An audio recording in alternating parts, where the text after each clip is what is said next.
You know what I haven't done in a while? Just you and I. Just had a little chat. Me and you and me. And that's what we're gonna do today. I'm gonna tell you 10 things that are working for me in 2022. We're gonna talk a little business, talk a little life, a little health, and I'm just gonna give you the update on what's going well in my life these days, which is quite a bit. So if that sounds interesting, stay tuned. That's what I got for you.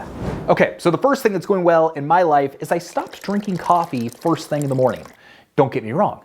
I love coffee. I still drink a lot of coffee, but I recently learned that that could have something to do with the perpetual crash I have in the afternoons. I've always had this issue where I crash in the afternoon and it's a struggle to get anything productive done. But I was recently listening to the Tim Ferriss podcast with Dr. Andrew Huberman, who's kind of the in vogue health guy these days. And he was saying that due to a bunch of chemistry, science, biological reasons, if you have coffee first thing in the morning, it can cause something with adenosine and it makes you crash in the afternoon. So I was like, I don't understand all that stuff, but we're going to give it a shot. And you know what's happened over the last 3 weeks since I've been doing it? I've actually had energy in the afternoons. It's probably a combination of this. And the second thing that's been going well is I've stopped having big lunches. So I used to go to Chipotle, have a Chipotle bowl 3 times a week for lunch because let's face it, they're delicious. But you know what it did? Every time I'd go out to work at a coffee shop, I'd get a Chipotle bowl at 12:30, I'd come home, be like, I'm gonna shoot a video, do all this work in the afternoon. And then I would do none of that because all I would want to do is lie on the couch in a food coma because all of my energy was being spent digesting my food. So now I have something lighter, like a salad, that's also healthy. So the combination of waiting 90 minutes to 2 hours to have my coffee rather than doing it first thing in the morning and not having gigantic lunches has, lo and behold, all of a sudden given me energy in the afternoons, which has made a dramatic difference in my productivity and my days. So that's pretty cool. Okay, so while we're talking about optimizing energy and health and all that stuff, let's move straight on to number 3, which is I've reduced my dopamine intake in the morning. So I've long had ADD-like symptoms. Focus has been extraordinarily hard for me. Whether it's ADD or not, I honestly don't know, but I think a big part of it could just be too much dopamine. Our brains are being rewired by smartphones and social media and advertising to basically constantly need those little hits of dopamine. So when I would wake up first thing in the morning, literally I would roll out of bed, pick up my phone, and then check my notifications to see if maybe I made a sale. I would check my bank accounts or my stocks or my cryptocurrencies to see if I made any money. I would look at Instagram comments to see if anybody said anything nice about me. And what's happening when I'm doing that? I'm getting these little hits of dopamine. I would take that first sip of coffee in the morning, boom, dopamine. I would go, maybe I would watch TV or I would play a video game if I wake up early, boom, dopamine. And so what does that train me to do? For the rest of the day, work isn't gonna seem like much fun because all of a sudden I've had these really easy wins, these really easy hits of dopamine. So I've pretty much stopped doing that. I've tried to limit the dopamine I have in the morning as much as possible. So I don't look at my phone for the first hour out of the day. I don't watch any TV or play any video games, even mindless things like Words with Friends or Wordle.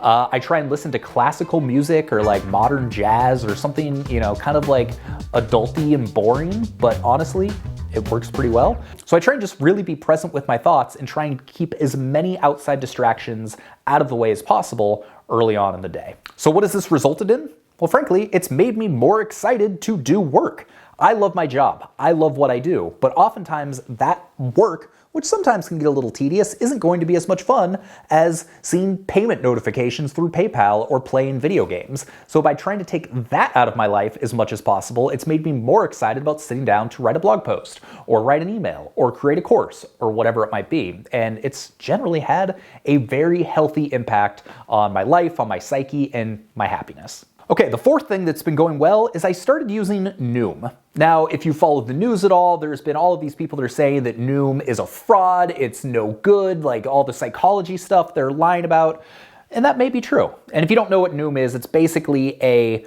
modern day dieting app. It's kind of like the weight loss for hipsters or Weight Watcher for hipsters. That's kind of how I look at it. They basically say, here's all the psychological stuff you can do to change your habits and eat healthier.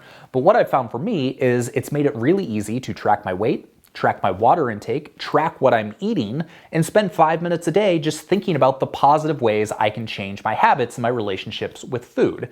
Since I started, I've lost like 9 pounds, I have more energy, I feel better, and even if it hasn't dramatically changed the things that I eat, it's caused me to say, do I really need that extra slice of pizza? Or should I be ordering pizza in the first place? Maybe I should make a salad.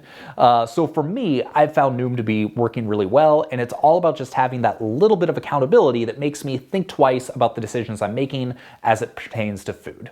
All right, finally, the last health-related thing I'm going to share is that I've been sitting in the sauna a lot, and the steam room, and the jacuzzi. It's basically the full-on executive workout. 3 or 4 times a week, sometimes earlier in the day, sometimes late in the evening, I will go and sit in the sauna for 15 minutes. And I'll sit in the steam room for about 6 minutes. That's all I can handle. Sit in the jacuzzi for 15 minutes.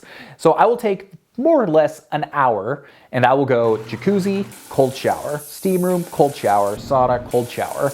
And you know what? Afterwards, I feel freaking fantastic. I'm relaxed. I'm calm. I've had a chance to clear my mind. I try not to think about anything when I'm doing this.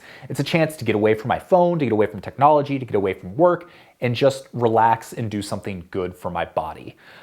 There's all sorts of studies that show the benefits of heat exposure and heat therapy and all of that stuff. I'm not going to speak to the biological impacts of it. I just know that I feel great afterwards. I feel more focused, more relaxed, and more excited to get back to work, and not even just work, to get back to life and doing the things that I enjoy. So this has been time really, really well spent for me. Also, for you regular viewers, you like how I've migrated past the homeless chic look and actually got a haircut for the first time in like 3 months? That's right. That's called personal hygiene. If you want any lessons, let me know. I got you.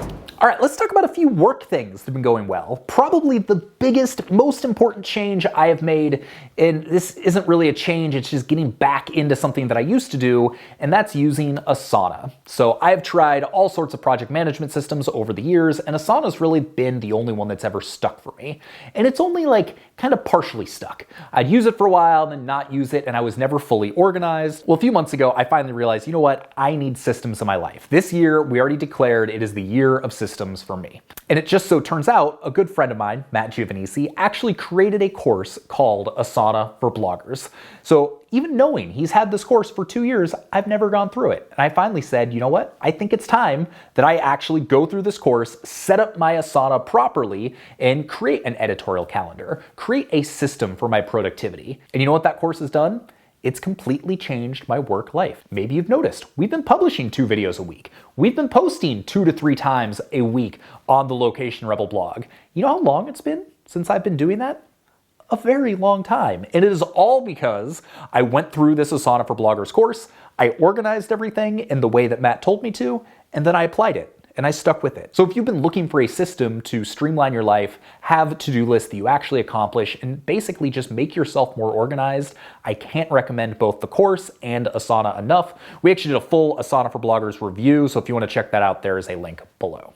All right, the 7th thing that's been working well for me is I've been updating older content. Both on Breaking 80, both on Location Rebel, I've got hundreds of blog posts. So rather than just focus on creating new posts, I've been going back and just updating all of the old stuff. For instance, let's take a look at what happened when I spent half an hour and updated this one post on Breaking 80. You can take a look at this chart and see what happened when we updated it. That big bump, that was like 3 days after we updated it. And we've seen that on multiple posts, both on Breaking 80 and Location Rebel. It is unbelievable how much of an impact just updating your old content can make. So not only is it helping with search results, it's also just making our site better. If you read a post from 2013, regardless of whether or not it was the best post ever in 2013, you're probably not going to give a whole lot of credence to you if it's giving you business advice that was relevant 9 years ago. Because the fact is, it just might not be that relevant anymore. So by going back, making sure everything's up to date, republishing, we found that not only is it helping our search rankings, but it's also just making a more user-friendly and useful site for our readers. And that's what's most important. So this has kind of been a reminder for me, but over the last few weeks, I have really felt it more than I have in the last couple of years. And that is, when in doubt, write. The bottom line is, when things are going really, really well in my life, it's probably because I'm writing a lot, whether it's emails, blog posts, courses, you name it. If things aren't going so well, I probably haven't been writing much. So when I sit down in any given day, sometimes I'm motivated, sometimes I'm not. Sometimes there's something I know I should do, but I'm not really motivated to do that thing. So what do I do when I'm in doubt? Write. Write something, create content of some sort. And I've been sticking pretty true to my goal of writing at least 200 words a day. I'm actually averaging like 1,100 words a day in 2022. So even if I'm not necessarily motivated to write the thing that I should be working on, I write something. Maybe it's a fun blog post, maybe it's an email, maybe it's just a journal post.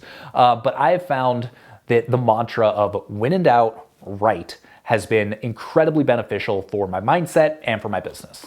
The ninth thing has been to carve out time for things I enjoy. I used to always say that I will always choose fun given the opportunity to choose between fun and work. And lately, between having a kid, between a pandemic, I just haven't been doing a lot of the things that I love to do. And so, for instance, I've been trying to play more guitar.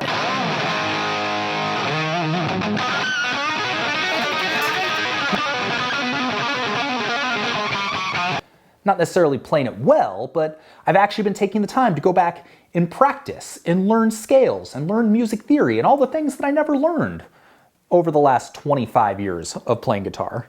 26 years. Jeez, that's wild.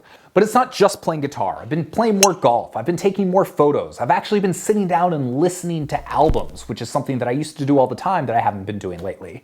But honestly, just taking 30 minutes, 60 minutes a day to do something that I enjoy that's not work or it's not chores or it's not maintenance has made doing all of the other stuff, the work and the chores and the maintenance, a lot easier and a lot more fun because I know I've always got something to look forward to at the end of the day.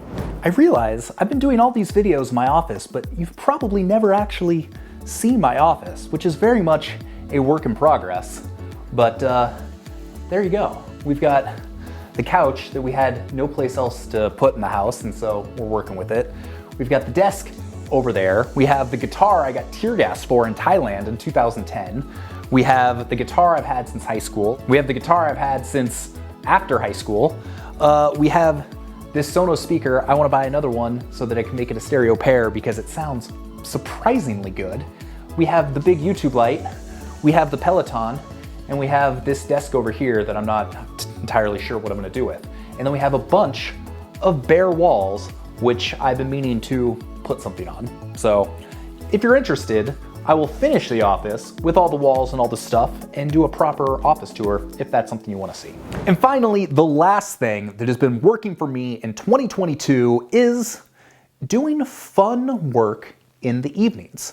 So I have never been someone that works at night. Like once 4 or 5 o'clock hits, I am done. And that's how I've always been. But lately I've been finding that I get home, we make dinner, we have dinner as a family, we put Elliot to bed, we clean up dinner, and then at like 8 o'clock, 9 o'clock, like maybe I'll watch an episode of TV, but then I'll come down here to my office, I'll listen to some music, maybe I'll have a beer, maybe I'll have a cocktail, and I'll work on something that's just fun.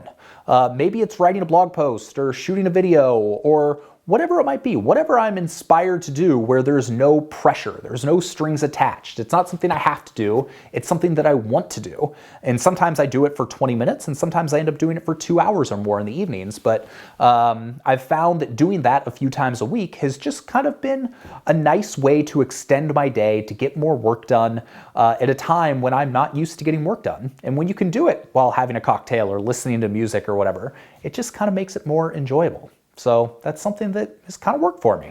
So there you go. Hopefully out of these 10 things, maybe there was 1 or 2 of them where you're like, yeah, I should do that in my life. That would be helpful.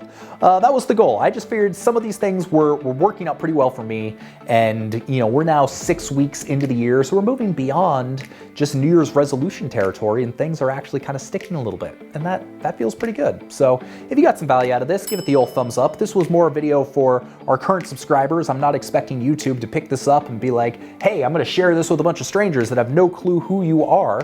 But if you did enjoy it, thumbs up. If you are finding this for the first time and you're still watching, then congratulations. If you got this far, then I would probably hit subscribe because most of our videos are even better than this one. And with that, I hope you have an excellent day. We will see you on the next video, and we'll just say this.